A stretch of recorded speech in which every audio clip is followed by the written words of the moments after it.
Hi, third graders. It's Miss Micheletto here coming to you from somewhere in Kelso. It's been over a month since we've seen each other and I miss you so much. Every day I hope you're staying well and I hope you're trying your best at the work that's been coming home. You'll get some new stuff coming home here pretty soon and I'll be available to help you with that. But right now, I just wanted to take some time to read a story to you. It's been so long and I miss our story time, our time together on the carpet and just connecting that way. So I chose this great story from Kevin Henke's. It's called Chester's Way. And it's a great story about Chester and Wilson having their own way of doing things. And they do everything together. Somebody new moves into the neighborhood and changes things for them. And at first they have a tough time, but you'll see they're pretty good problem solvers. So let's start. Chester had his own way of doing things. Hello, my name is Chester. I like croquet and peanut butter and making my bed.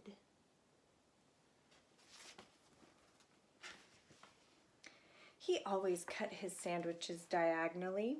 He always got out of bed on the same side, and he never left the house without double knotting his shoes. Chester always had the same thing for breakfast, toast with jam and peanut butter. And he always carried a miniature first aid kit in his back pocket, just in case. You definitely have a mind of your own, said Chester's mother. That's one way to put it, said Chester's father.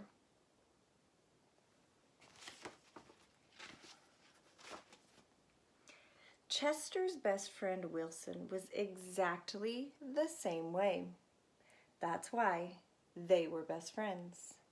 Chester wouldn't play baseball unless Wilson played, and they never swung at the first pitch or slid head first.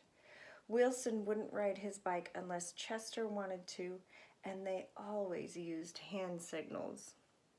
If Chester was hungry, Wilson was too, but they rarely ate between meals. Some days I can't tell those two apart, said Wilson's mother. Me either, said Wilson's father. Chester and Wilson, Wilson and Chester. That's just the way it was.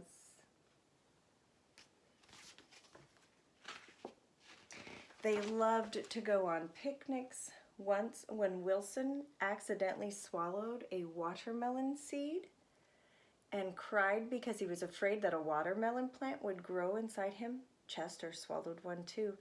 Don't worry, said Chester. Now if you grow a watermelon plant, I'll grow one too.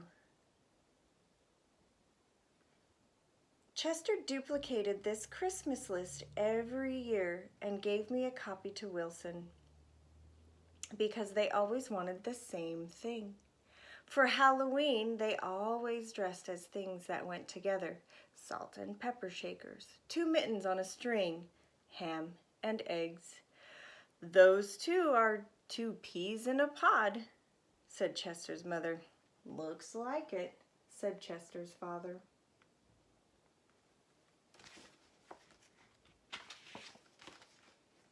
In spring, Chester and Wilson shared the same umbrella.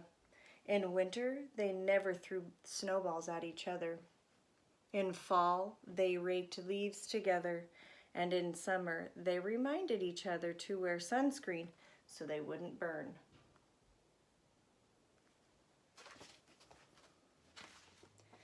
Chester and Wilson, Wilson and Chester. That's the way it was. And then Lily moved into the neighborhood. Lily had her own way of doing things. I'm Lily, I am the queen, I like everything.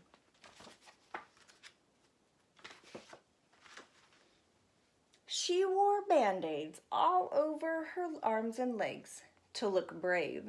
She talked backwards to herself sometimes so no one would know what she was saying.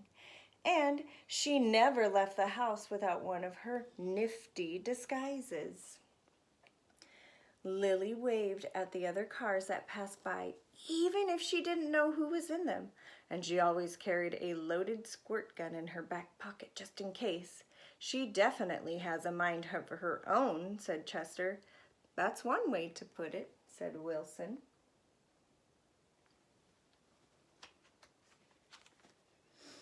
When Lily asked Chester and Wilson to play, they said they were busy. When she called them up on the phone, they disguised their voices and said they weren't home. If Lily was walking on one side of the street, Chester and Wilson crossed to the other and hid.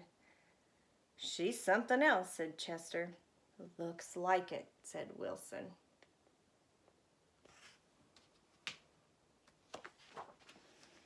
One day while Chester and Wilson were practicing their hand signals, some older boys rode by, popping wheelies. They circled Chester and Wilson and yelled personal remarks. Chester and Wilson didn't know what to do. Just when they were about to give up hope, a fierce-looking cat with horrible fangs jumped out of the bushes and frightened the older boys away.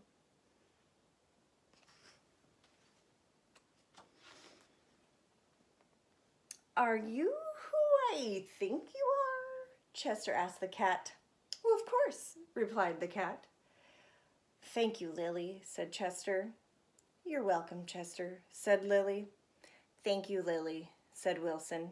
You're welcome, Wilson, said Lily. I'm glad you were wearing a disguise, said Chester, and I'm glad you had your squirt gun, said Wilson. I always do, said Lily, just in case.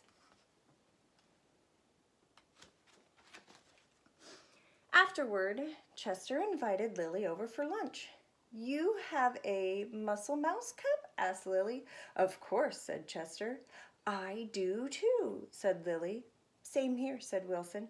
Chester and Wilson cut their sandwiches diagonally. Lily asked Chester's mother if she could have cookie cutters, and she made stars and flowers and bells. That's neat, said Chester. Wow, said Wilson. That night, Lily invited Chester and Wilson to sleep over. You have a nightlight, said Chester. Of course I do, said Lily. I do too, said Chester. Same here, said Wilson. Chester and Wilson wanted toast with jam and peanut butter for breakfast the next morning. Boring, said Lily. Try this instead. This is good, said Chester. Wow, said Wilson. After that, when Lily asked Chester and Wilson to play, they said yes. When she called them up on the phone, they had pleasant conversations. If Lily was walking on one side of the street, Chester and Wilson waved and ran to catch up with her. Chester and Wilson taught Lily hand signals, and she taught them how to pop wheelies. Lily taught Chester and Wilson how to talk backwards, and they taught her how to double knot her shoes.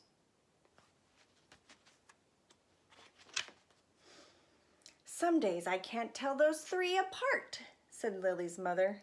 Me either, said Lily's father. Chester and Wilson and Lily. Lily and Wilson and Chester. That's the way it was. For Halloween, they dressed as the three blind mice. For Christmas, Lily gave Chester and Wilson nifty disguises, and they gave her a box of multicolored shoelaces extra long for double knotting. They loved to go on picnics. When Chester and Wilson told Lily about how they had swallowed a watermelon seed once, Lily swallowed 3 of them. I'll grow a watermelon plant for all 3 of us, she said.